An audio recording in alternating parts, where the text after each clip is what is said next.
Louis Dearborn Lamore, March 22, 1908, June 10, 1988, was an American novelist and short story writer.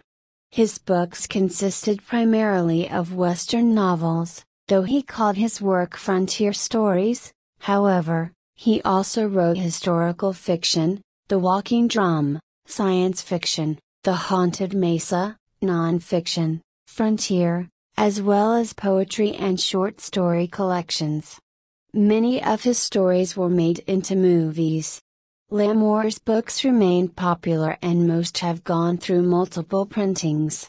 At the time of his death, almost all of his 105 existing works, 89 novels, 14 short story collections, and 2 full-length works of nonfiction, were still in print, and he was considered one of the world's most popular writers. Louis Dearborn Lamore was born in Jamestown, North Dakota, in 1908, the 7th child of Dr. Louis Charles Lamore and Emily Dearborn Lamore.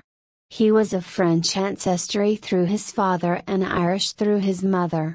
Dr. Lamore was a large animal veterinarian, local politician and farm equipment broker who had arrived in Dakota Territory in 1882. Although the area around Jamestown was mostly farmland, cowboys and livestock often traveled through Jamestown on their way to or from ranches in Montana and the markets to the east. Lamore played cowboys and Indians in the family barn, which served as his father's veterinary hospital, and spent much of his free time at the local library reading, particularly G. A. Henty, a British author of historical boys' novels during the late 19th century.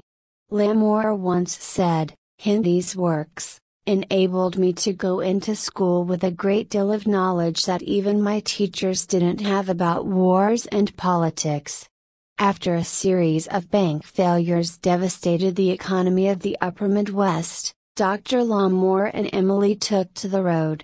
Removing Louis and his adopted brother John from school, they headed south in the winter of 1923. Over the next 7 or 8 years, they skinned cattle in West Texas, baled hay in the Pecos Valley of New Mexico, worked in the mines of Arizona, California and Nevada, and in the sawmills and lumber camps of the Pacific Northwest.